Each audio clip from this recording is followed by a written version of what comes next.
우리는 가끔, 이러면 안 되는데 하면서도 결국 그 선택을 하고 말 때가 있잖아요. 대체 왜 그럴까요?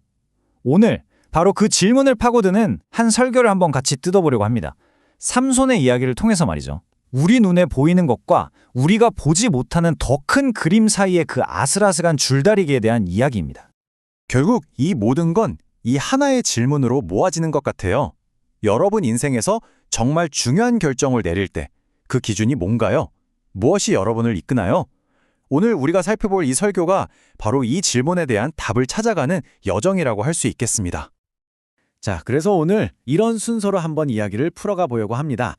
먼저 보는 것의 문제가 대체 뭔지 알아보고 그 대표적인 예로 삼손을 살펴볼 거예요.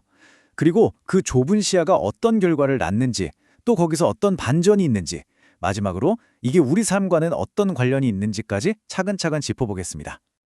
좋습니다. 그럼 첫 번째 주제부터 시작해 볼까요?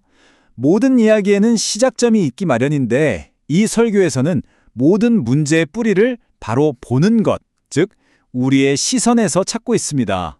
이게 대체 무슨 의미일까요? 이 설교가 딱 붙잡고 있는 성경 구절이 바로 이겁니다. 사람이 각기 자기의 소견에 옳은 대로 행하였더라. 이게 무슨 말이냐면요. 어떤 절대적인 기준, 뭐랄까 북극성 같은 게 없는 상태를 말하는 거예요. 그냥 내 눈에 좋아 보이면 그게 옳은 거지 하는 생각이 지배하던 시대, 바로 그런 혼란스러운 상황을 묘사하는 겁니다.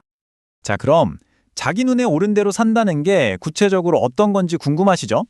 이 설교는 그 완벽한 예시로 바로 삼손이라는 인물을 우리 앞에 딱 데려다 놓습니다. 삼손이라는 인물, 정말 모순덩어리 그 자체입니다. 태어날 때부터 신에게 바쳐진 말하자면 특별한 사명을 받은 사람이었죠. 심지어 신에게서 어마어마한 힘까지 받았어요. 그런데 정작 그의 삶을 움직인 건 그 사명이나 신의 뜻이 아니라 철저하게 자기 눈에 좋아 보이는 것들이었습니다. 바로 이 지점에서 그의 비극이 싹 트는 거죠. 그의 삶의 궤적을 한번 보세요. 정말 소름 돋을 정도로 일관된 패턴이 보입니다. 딥나에 갔다가 한 여자를 보고 부모님에게 내 눈에 좋으니 그 여자를 아내로 삼게 해달라고 하죠. 나중엔 들릴라를 보고 사랑에 빠져서 결국 파멸에 이르게 되고요.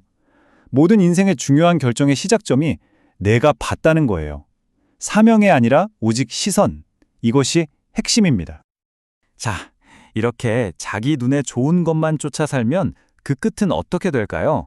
이 설교는 여기서 정말 흥미로운 관점을 제시합니다. 바로 삼손의 좁은 시야와 그가 전혀 보지 못했던 더 큰 그림을 나란히 놓고 비교하는 거죠. 이걸 한번 보세요. 정말 재밌지 않나요? 설교는 말합니다. 삼손은 그냥 당장의 만족, 내 눈에 예쁜 여자를 원했어요. 그게 그의 동기였죠. 그런데 그 똑같은 사건의 이면에는 하나님의 더 큰 계획이 동시에 작동하고 있었다는 겁니다. 하나님은 삼손의 그 이기적인 선택마저도 블레셋을 칠 기회로 사용하고 계셨다는 거죠. 두 개의 다른 시선이 한 사건을 두고 평행하게 흐르고 있었던 셈입니다. 그리고 놀랍게도 이건 그냥 해석이 아니라 성경에 명확하게 나와 있는 내용입니다. 이는 여호와께로부터 나온 것. 삼손 본인은 전혀 몰랐겠죠. 자신의 최악의 선택이 자기가 상상도 못할 만큼 거대한 그림의 한 조각으로 쓰이고 있었다는 사실을요. 결국 자기 욕망 너머를 보지 못했던 이 영적인 맹인 상태는 끔찍하게도 실제적인 결과로 이어집니다. 그는 정말로 두 눈을 뽑히게 되죠. 영적인 눈이 먼 것이 육적인 눈이 머는 비극으로 그대로 이어진 겁니다. 설교는 바로 이 부분을 비극의 핵심으로 꼽습니다. 삼손은 평생 자기 힘의 원천이 긴 머리카락에 있다고 믿었어요. 즉, 자기 자신에게서 힘이 나온다고 착각한 거죠. 하지만 진짜 힘의 근원은 머리카락이 아니라 그와 함께 하셨던 하나님의 임재 그 자체였습니다. 하나님이 떠나시자 그의 힘도 신기루처럼 사라져버린 거죠. 자, 이제 이야기의 클라이맥스입니다. 모든 걸 잃었어요. 힘도, 눈도, 자존심도. 가장 비참하고 낮은 곳에서 드디어 삼손의 관점에 아주 중요한 변화가 생기기 시작합니다. 이 마지막 기도를 한번 자세히 들어보세요. 주 여호와여, 이번만 나를 강하게 하사 내 두 눈을 뺀 원수를 갚게 하옵소서. 물론 여전히 복수를 말하고는 있지만 결정적인 차이가 있습니다. 그는 더 이상 자기 힘을 믿지 않아요. 이번 딱 한 번만 하나님의 힘을 구하고 있죠. 설교는 바로 이 순간을 삼손이 자신의 개인적인 원한을 블레셋을 심판하시려는 하나님의 더 큰 목적에 처음으로 일치시킨 아주 극적인 전환점으로 해석합니다. 네, 여기까지가 삼손의 이야기였습니다. 그런데 수천 년 전 이 이야기가 오늘을 사는 우리와 대체 무슨 상관이 있을까요? 설교는 이 지점에서 아주 기가 막힌 현대적인 비유를 하나 꺼내듭니다. 바로 조종사의 선택이라는 비유인데요. 비행기 조종사가 창밖 풍경만 보고, 즉 자기 눈에 보이는 것만 믿고 비행한다고 생각해 보세요. 정말 아찔하죠. 구름 속에 들어가면 방향을 잃을 거고 밤에는 아무것도 안 보일 겁니다. 안전한 비행을 위해서는 반드시 계기판과 항해 차트, 즉 검증된 비행 계획이 필요합니다. 설교는 말합니다. 삼손은 평생을 창밖 풍경만 보고 비행한 조종사였고 우리는 차트를 보고 비행해야 한다고요. 그래서 이 설교가 우리에게 건네는 인생의 항해 차트는 바로 이런 내용들을 담고 있습니다. 첫째, 내 눈에 보이는 게 전부가 아니다. 우리 시야는 늘 제한적이라는 걸 인정해야 한다는 거죠.